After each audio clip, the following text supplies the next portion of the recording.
ሰበር መረጃ ተሰምቷል። ብፁዕ ቅዱስ አቡነ ማትያስ ለአርሲ ዝምታቸውን ሰብረዋል። በአርሲ ምድር በተደጋጋሚ የሚስተዋለው በደልና ግፍም በሁላችንም ልቦና ውስጥ እስከ መቼ የሚል ቁጭትና ሐዘን ፈጥሯል ብለዋል።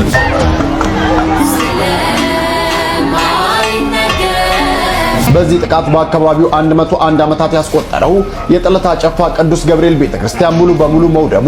ዶክተር አብይ ለምንድን ነው የምታስገድለን? ብልጽግና ምርጫን ስላሸነፈ የአርሲ ኦርቶዶክሳውያን ደማቸው ሻምፓኝ ነው እንዴ? አትግደሉ ነው ሌላ አይደለም። እንዴ አትግደሉ ነው ማትበል የሚባልበት ሀገር ላይ ካህን እየታረደ ክርስቲያን እየታረደ የሚጣልበት ሀገር ነው። ባለቤት የሌለው ሀገር ነው የሚመስለው። ሰው በሰላም ገብቶ መውጣት አይችልም። እንዲህ ነው የሚሆነው ሁሌ። ዛሬም እንደተለመደው አርሲ ላይ መሪር ነው። 37 ሰዎች ተገድለው አድረዋል። እንዲሁም ዛሬ ግንቦት 25 እጅግ አሳዛኝ ሰቅጣጭ መረጃ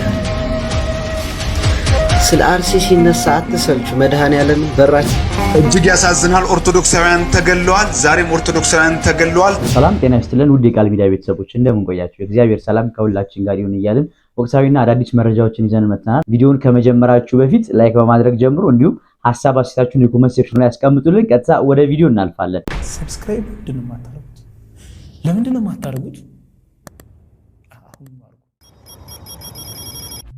አክራሪው እስልምና ቢመጣ የኦርቶዶክስን ነው። ፕሮቴስታንቱ ቢገለጥ የኦርቶዶክስን ነው። ካቶሊኩ ቢነሳ የኦርቶዶክስን ነው። በዓለም ላይ ተቃራኒ የበዛበት እምነት አሳዩ።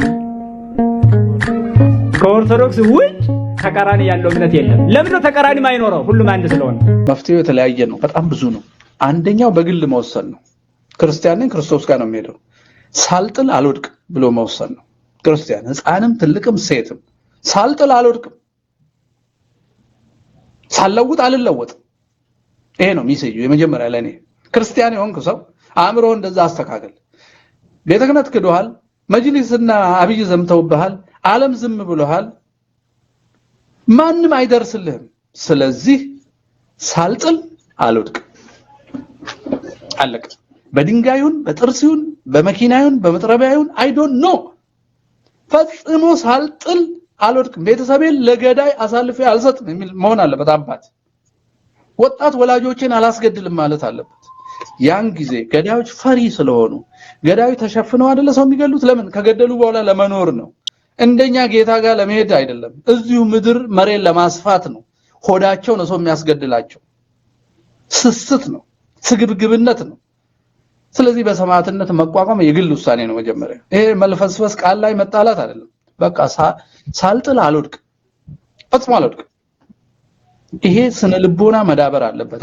ይሄ አንድ ነው። ሰበር መረጃ ተሰምቷል። ብፁዕ ቅዱስ አቡነ ማትያስ ለአርሲ ዝምታቸውን ሰብረዋል። ሁላችሁም ይሄንን ቪዲዮ ሶስት ጊዜ ኮፒ ሊንክ አድርጉት። ማሳሰቢያም ሰጥተዋል። የሐዘን መግለጫም አውጥተዋል። ብፁዕ ቅዱስ አቡነ ማትያስ የሰላም የፍቅርና የታሪክ ማህደር የሆነችው ቤተክርስቲያን በምድራዊ መከራ ውስጥ ያሉትን ምዕመናን በምታጽናናበት በዚህ ወቅትም ራሷ በፈተና ውስጥ ሆና ከመቸገሯን በላይ በአርሲ ምድር በተደጋጋሚ የሚስተዋለው በደልና ግፍም በሁላችንም ልቦና ውስጥ እስከ መቼ የሚል ቁጭትና ሐዘን ፈጥሯል ብለዋል። በመሆኑም ይህ መከራ እያበቃ ሳይሆን እየሰፋ በመምጣቱ የዜጎችን ደህንነት የመጠበቅና ሰላምን የማስፈን አደራም የተጣለባችሁ የጸጥታ አካላትና በየመዋቅሩ ያላችሁ ኃላፊዎችም ከምንም በላይ ታሪክ የሚጠይቃችሁ በስልጣን ዘመናችሁ ለዜጎች ደህንነት በምትከፍሉት ዋጋ ነውና ይህንን የጥቃት ሰንሰለት በማስቆምና ወንጀለኞችን ለሕግ በማቅረብ ከታሪክ ባለ ዕዳነት ትድኑ ዘንድ በቤተክርስቲያናችን ስም አበክረን እናሳስባለን ሲሉ ከገለጹ በኋላ ምዕመናንም ታዲያ እርስ በርስ እንዲተጋገዙ የተፈናቀሉትን እንዲያግዙ ጥሪያቸውን አቅርበዋል። የሆንቆሎ ዋቤ ወረዳ አስተዳደር ሐሰን መሐመድን ሰዎች ስለሞቱበትና ንብረት ስለወደመበት ክስተት መረጃ የለንም የሚል ምላሽ ሰጥተዋል። በአርሲ የንጹሃን ላይ እየተፈጸመ ያለውን ግድያ ዘግናኝ ኢሰብአዊና የሰው ልጅ የመኖር መብቱን በተነፈገበት በዚህ ወረዳ ቢቢሲ በአካባቢው ያለውን አሁናዊ ሁኔታ ለማጣራት ለኦሮሚያ ክልል ኮሚኒኬሽን ቢሮ ኃላፊ አቶ ኃይሉ አዱኛና የክልሉ ሰላምና ጸጥታ ቢሮ ኃላፊ አቶ አራርሳ መርዳሳ ጋር በተደጋጋሚ ቢደውልም ስልካቸው ባለመነሳቱ ምላሽ ማግኘት አልቻለም። ቢቢሲ አፋን ኦሮሞ የአርሲ ዞን ኮሚኒኬሽን ጽህፈት ቤት ኃላፊ የሆኑትን አቶ ሶሪ ወጊን ስለተፈጸመው ጥቃት ማክሰኞ አመሻሽ ላይ ላቀረበላቸው ጥያቄ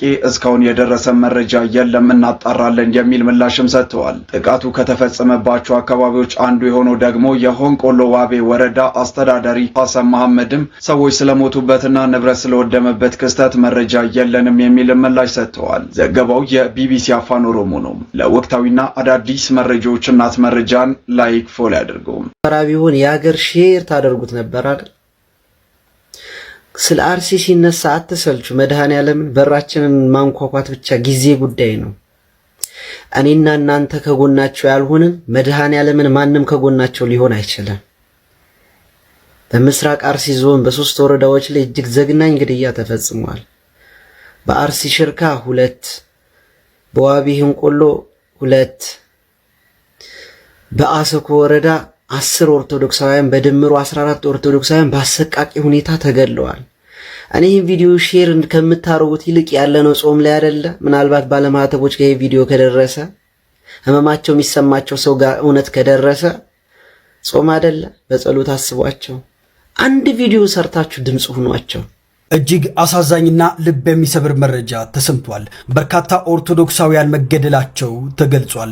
በምስራቅ አርሲ ሀገረ ስብከት ከ10 በላይ ኦርቶዶክሳውያን ሲገደሉ የ101 ዓመት ዕድሜ ያለው የቅዱስ ገብርኤል ቤተክርስቲያን ሙሉ በሙሉ በእሳት መውደሙ ተሰምቷል። እጅግ በጣም ያሳዝናል። በምስራቅ አርሲ ጸለታ ቅዱስ ገብርኤል ቤተክርስቲያን በእሳት ሙሉ በሙሉ ሲወድም በርካታ ዜጎች መገደላቸው ተሰማ። ይህንን መረጃ ሁላችሁም ኮፒ ሊንክ እያደረጋችሁ ለብዙ ሰው ሼር አድርጉት። በአሰኮ ወረዳ ጸለታ ጨፋ ቀበሌ ብቻ በታጣቂ ኃይሎች በተፈጸመ ሰብአዊነት በጎደለው ጥቃት ከ10 በላይ ንጹሃን ኦርቶዶክሳውያን ተገድለዋል ሲል ማህበረ ቅዱሳን ብሮድካስት ሰርቪስ ዘግቧል።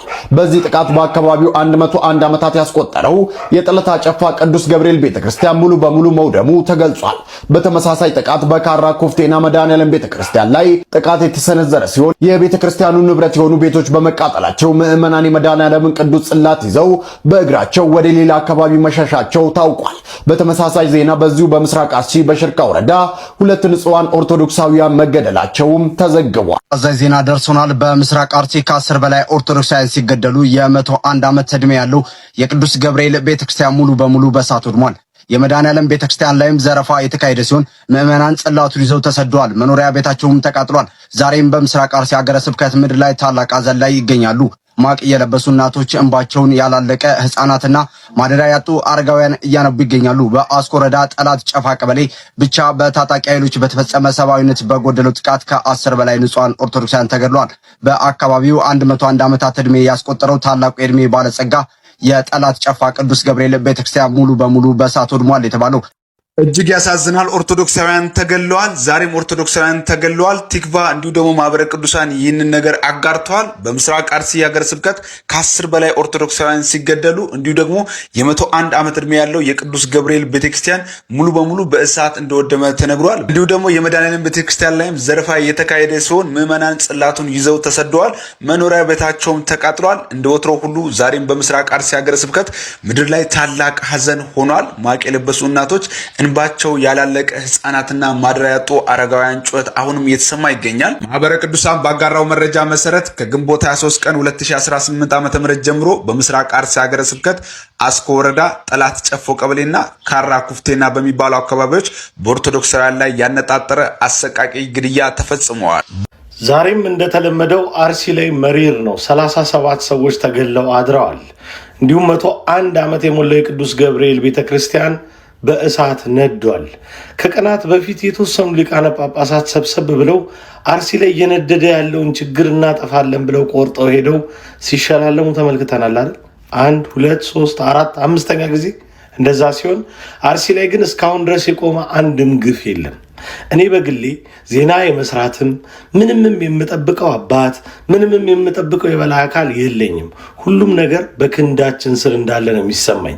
ፍትህ እያልን የምንጮህበትም እንደ ቁራ የምናንቋረበትም ጊዜ አልፏል። በእንደዚህ አይነት ሁኔታ ራሳችንን ለማስከበር ቆርጠን ስንነሳ ብቻ ነው ነገሮች የሚቆሙት። መፍትሄው ይሄ ነው። ከወደዳችሁት ሐሳቤን ከተጋራችሁት ሼር ኮፒ ሊንክ አድርጋችሁ ለሁሉ አድርሱ። ሰላም ወገኖቼ እንደምን አላችሁ? አርቲስት ቸርነት ነኝ። ገጣሚ ቸርነት ወርሳሊ ቸርነት። አሁን ብቅ ያልኩበት ምክንያት የእውነት ከፍቶኝ ነው። በዚህ ልክ የሆነ ባለቤት የሌለው ሀገር እስኪመስል ድረስ ምስራቅ አርሲ ምስራቅ አርሲ እንዲህ እየተተነተነ ቦታቸው እየተነገረ ሰው የታረደበትና የተገደለበት ቤቶቻቸው የተቃጠሉበት እየተነገረ መንግስት መንገድ ሰራ እንዲህ ሐዋሳ አሪፍ ሆነች እንዲህ አሪፍ ሆነ ምናምን እንዳላለን በጣም በትልቁ ደግሞ ወገን ሰው ሽማግሌ ካህን እየታረደ ክርስቲያን እየታረደ የሚጣልበት ሀገር ነው። አድንቀን ሳንጨርስ ሀዘናችን ይበዛል። ባለቤት የሌለው ሀገር ነው የሚመስለው። ምንድነው ከመንግስት አቅም በላይ ሆኖ ነው እነዚህ ሰዎች? አልመሰለኝም። እኔ ምንም ከመንግስት አቅም በላይ ሆኖ አይደለም። ምን ማለት ነው? ሰላም አይቀድምም?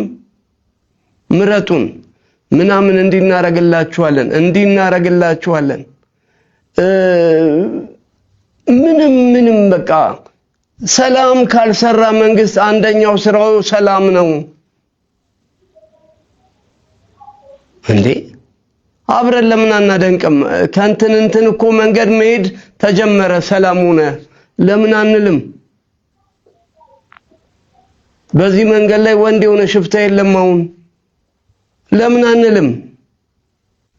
ባሎቻቸው ተይዞባቸው ወርቃቸውን ሽጠው ተበድረው ተለክተው ዘመርስ ከምናምን ለምነው 1.5 ሚሊዮን ብር ይዘው ሲሄዱ ፖሊስ ያዛቸውና ወላ ሴቶቹን እነዛ ታስረዋል። ብር ይዘው የሚሄዱትን ደግሞ ፖሊስ ወሰደባቸው ብሩን፣ እነሱንም አሰሯቸው። ምን ሰማው ዜና ሁሌ ክፉ። መንገድ መጠበቅ አልተቻለም።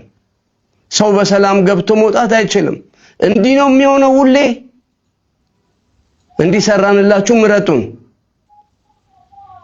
ሰላም ስሩለት፣ እባካችሁ ሰላም ስሩለት። የሚታረደው ይቁም። በእምነቱ ምክንያት የሚሞተው ይቁም። ስለዚህ ሰው ስለሚሞተው ሰው የውሸት ሳይሆን የእውነት ከልቡ የእውነት ወጥቶ የሚከላከልለት የሚሞትለት ይቀመጥ ቦታው። ወይ ራሳቸውን እንዲከላከሉ የሚደረገው ነገር ይደረግ። ራሳቸውንም መከላከል አይችሉም። መሳሪያ አልታጠቁም፣ ኦር በሆነ ነገር አልተደራጁም።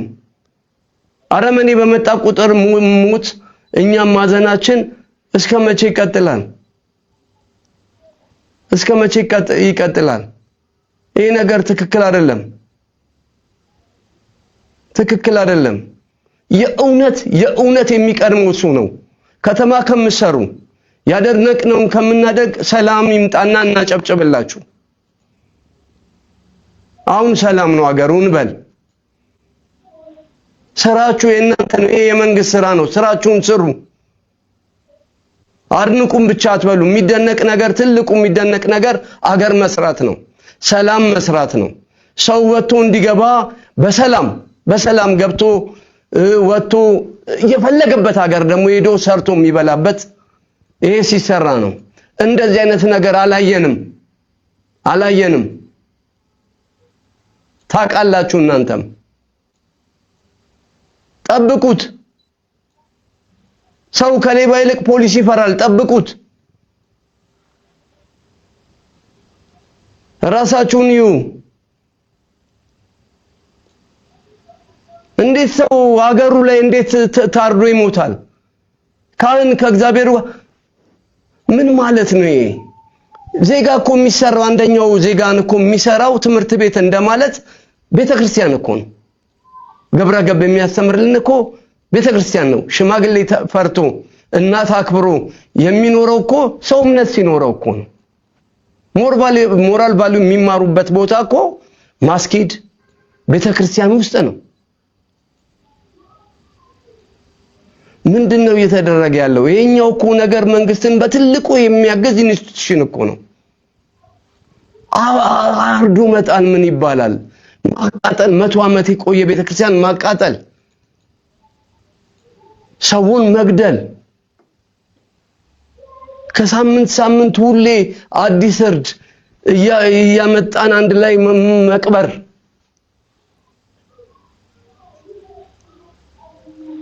እንዴ ወገኖቻችን እኮ ናቸው፣ እናቶቻችን አባቶቻችን እኮ ናቸው የሚሞቱት። እኛ ከተማ ስላለን ነው። መርዶ እኮ የኛ ነው።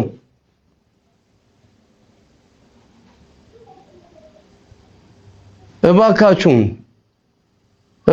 ስለ ጉልበታችሁ አምላክ ይሄን ህዝብ ጠብቁት።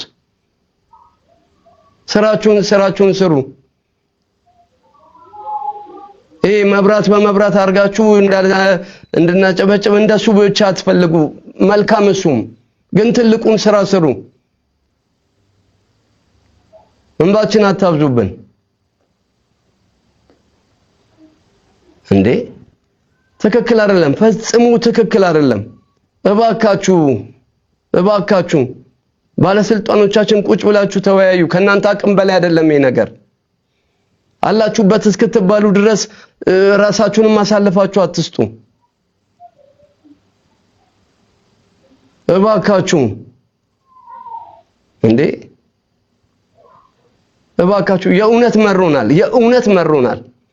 ሬሳ፣ የሽማግሌ ሬሳ፣ የአባቴ የካህናቶች ምናምን ሬሳ የእውነት ትክክል አይደለም። ሮጦ የማያመልጥ ሽማግሌ አርዶ መጣል ጀግንነትም አይደለም። ይሄንን ማየት ቀፎናል። ሰላም ስሩልን። እንቅልፍንተኛ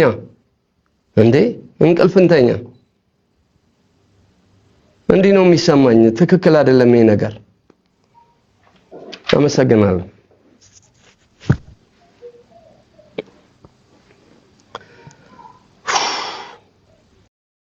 በአሩሲ ክፍለ ሀገር በኦርቶዶክስ ወንድሞቻችን ላይ የደረሰው የነፍስ ማጥፋት እንዲሁም ማለት ነው በቁሳይም ሆነ በአካላዊ የደረሰው ችግር እጅግ በጣም አዝኜ ነው የቀረብኩት። አሁን ከመሸ በኋላ ነው የሰማሁት። በጣም ከሚገርም ነገር የሰው ልጅ በዚህን ያክል ጭካኔ ምን እንደሆነ አልገባንም። እዝነትን ነው ማንም ሃይማኖት የሚያስተምረው፣ መተዛዘን ነው። ማንኛውም ነፍስ ላላት እሳት አምላክ ይሁን እንጨት አምላክ ይሁን ቀን አምላክ ይሁን ፈጣሪ የለም ቢል ሰውየው የሚቀጣው ጀነት የሚያስገባው ጀሃነም የሚያስገባው አላህ ነው። የሰው ልጅን አይመለከትም።